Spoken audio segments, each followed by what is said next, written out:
All right, get ready for a deep dive into something you might not expect. Self-storage. Yeah, we're going all the way to Worksop, England for this one. Works up. Worksop. A new facility just opened up there, and, well, let's just say there's more to this story than meets the eye. More than just boxes and padlocks. Oh, way more. We're going to uncover some interesting historical tidbits with this one.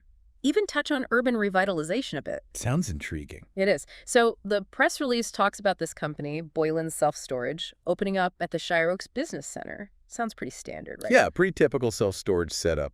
But here's where it gets interesting. Okay, I'm all ears. The Shire Oaks Business Center, it's built on what used to be the Shire Oaks Colliery, a coal mine. The colliery? Yep, shut down back in 1997. Wow, so we're talking about a colliery turned business park. That's quite a change. It is. What happened to all that land when the mine closed? Well, Nottinghamshire County Council took it over. Big project. They reclaimed the land and turned it into this mixed-use space. Businesses, housing, even a marina. It's got it all. A marina? Seriously? Yeah, they've got 64 acres of woodland there, too. And a local nature reserve. The marina connects to the Chesterfield Canal. Hold on, so you're telling me you could be out hiking on nature trails, then hop on a boat, all in the same area where people are storing their stuff? It's pretty cool, right? It's a really interesting example of how, urban planners are getting creative these days, bringing new life to these old industrial areas. We're seeing this kind of transformation more and more. It's fascinating. Makes you wonder, right? Like, did the colliery closing create a need for self-storage? Maybe miners needed a place to put their stuff when the industry shut down. That's a good point. It speaks to the ripple effects of these big industrial shifts, not just jobs lost, but the whole, ecosystem gets disrupted. Self-storage, in a way, becomes part of that story, offering a solution during a time of transition. Okay, let's get back to Boylan's for a sec. They offer a range of unit sizes from 502 square feet to, get this, 2,694 square feet.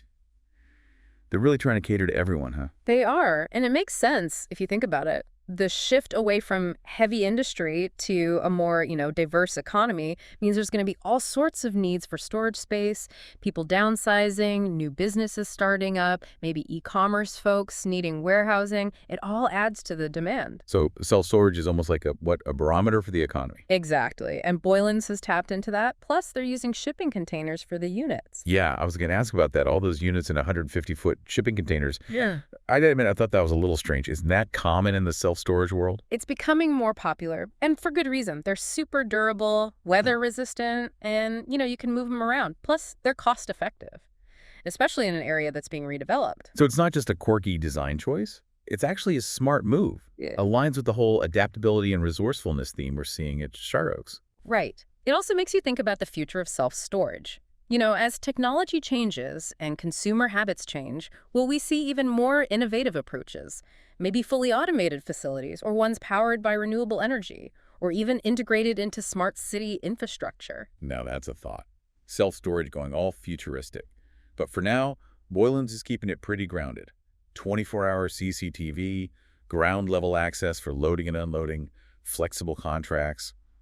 All the basics. Yeah, covering all the bases. Security, practicality, what you'd expect. But what I did find interesting is their promotion. 50% off your second month's rent. Maybe I should rent a unit just for the discount. Well, it's a good offer, but it also tells us something about how competitive the market is. They're trying to stand out, attract customers, maybe appeal to people who are downsizing, moving temporarily, or just need storage for a short time.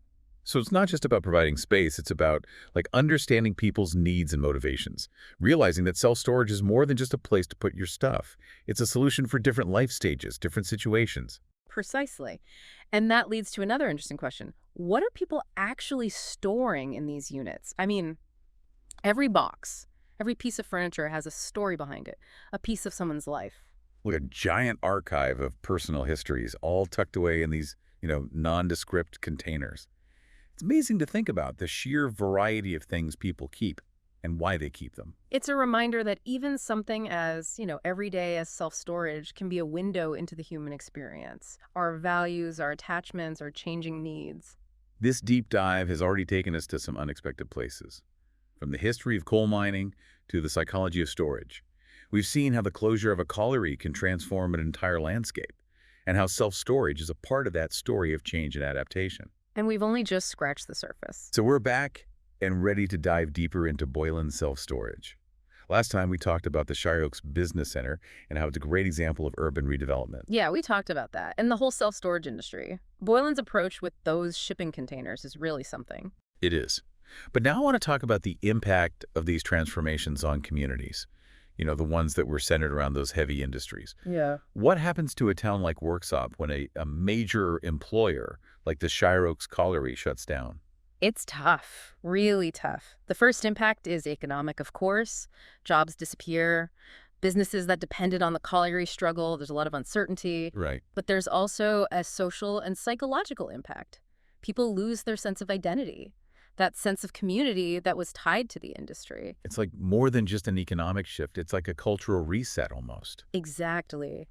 That's where projects like the Shire Oaks Business Center come in. They're not just about creating jobs and businesses. They're about rebuilding hope, giving people a sense of possibility for the future. Okay, but how does that actually work? I mean, do you just build new stuff and hope people come? It's more than that. You need a plan, a strategy, one that takes into account both the economic and social needs of the community. You have to create a diverse range of opportunities. Attract new businesses, sure, but also provide spaces for community activities, green spaces, housing. So it's about creating a whole ecosystem. Right, not just a business park. Yeah. And it's not always easy. One of the challenges is making sure that the redevelopment actually benefits the people who already live there. You don't want gentrification, where longtime residents get priced out. Right, that makes sense. You don't want to push out the people who have always called this place home. Exactly. It's a delicate balance. Another thing to be careful of is focusing too much on businesses and tourists. You can't forget about the existing community. So it's about striking a balance between economic growth and social equity. That's it. You want to create a place where everyone feels like they belong, where everyone has a chance to succeed. Are there examples of redevelopment projects that have gotten that balance right? Yeah, there are. One that comes to mind is the Emscher Park in Germany. It was a really heavily industrialized area. Coal mines, steel mills, very similar to Worksop. So they were facing similar problems. Very similar. As the industries declined, the Emscher Park region faced economic hardship, environmental problems. But then in the 1990s, they started this amazing transformation. What did they do? Well, they focused on cleaning up the Emscher River, which was pretty polluted. They created parks and green spaces, and they converted those old industrial sites into cultural and recreational destinations. So they looked at the environment and the economy at the same time. Exactly, and they got the community involved, which is so important. The result is a thriving region with a diverse economy. People are proud of their community again, and there's a vibrant cultural scene. That's a great story. It shows that you can turn things around, even when things look pretty bleak. There's another good example, too. The High Line in New York City. Have you heard of it? I think so. It's a park, right? Built on some old railway tracks. That's it. It was an elevated freight rail line that they were going to tear down. I've seen pictures. It looks amazing. It is. It really shows what can happen when you have community activism and creative vision. Instead of destroying a piece of the past, they turned it into a public space. It connects the city to its history, offers amazing views, has gardens, art installations, all sorts of events. So they took something that people thought was ugly and turned it into a landmark. That's right. It's a perfect example of adaptive reuse. You don't always have to destroy the past to make room for the future. You can find ways to integrate history into the present, create something new and beautiful. Both the Emscher Park and the High Line are great examples. Seems like the key takeaway is community engagement and having a long-term vision. Absolutely. And you can see those same things happening at the Shire Oaks Business Center. It didn't happen overnight. It took years of planning, investment, and people working together, the council, developers, the community. And that's where Boylin's comes in. It might seem like just another business, but it's actually a symbol of progress. I agree. It shows that this former industrial site is a place where businesses can be successful, where people are investing, and where the community has a new sense of purpose. It's all connected, isn't it? The history, the changes, and how something like self-storage is part of it all. Well, here we are, back for the final part of our deep dive into Boylin's self-storage. It's been quite a journey, right? It has. We've gone from the history of the Shire Oaks Colliery to, urban redevelopment. And who knew self-storage could be so interesting? Right. All these different threads weaving together. Yeah. Last time we were talking about those really cool redevelopment projects like the Emscher Park and the High Line. Yeah, those were good examples of blending economic growth with social equity. creating spaces that work for everyone. Exactly. And we talked about how those same principles are at work at the Shire Oaks Business Center, where Boylan's is now. Yeah, Boylan's. And that's what I find so fascinating about this whole thing. Boylan's, with those rows of shipping containers, it might seem simple, Practical. but it's a symbol of the change that's happened. I agree. It shows how that site has gone from heavy industry to a hub of activity. And the shipping containers, that says something too, about adaptability, resourcefulness. Those are driving this revitalization. It's like those containers that used to carry goods all over the world, and now they're helping move this community into a new era. Yeah, a bridge between the past and the present. And it shows that you don't have to erase the past to make progress. The colliery's history is still there, but now it's mixed with signs of new beginnings. That mix of past and present is what makes this so interesting. Transformation is a process, layers of experiences that shape a place. Makes you wonder what's next for Shire Oaks, right? What happens after that initial wave of redevelopment? How do you keep these places thriving? That's the big question. Urban planners are thinking about that all over the world. I think the key is flexibility. You need to create spaces that can adapt to the changing needs of the community. So it's more than just buildings. It's about people feeling like they have a stake in it. Exactly. It's a feedback loop. The community's needs shape the development. It's about creating a sense of place, a shared identity. That's where it all comes together, right? When a space becomes more than just bricks and mortar, when it reflects the heart and soul of the community. I think we're seeing that at Shire Oaks.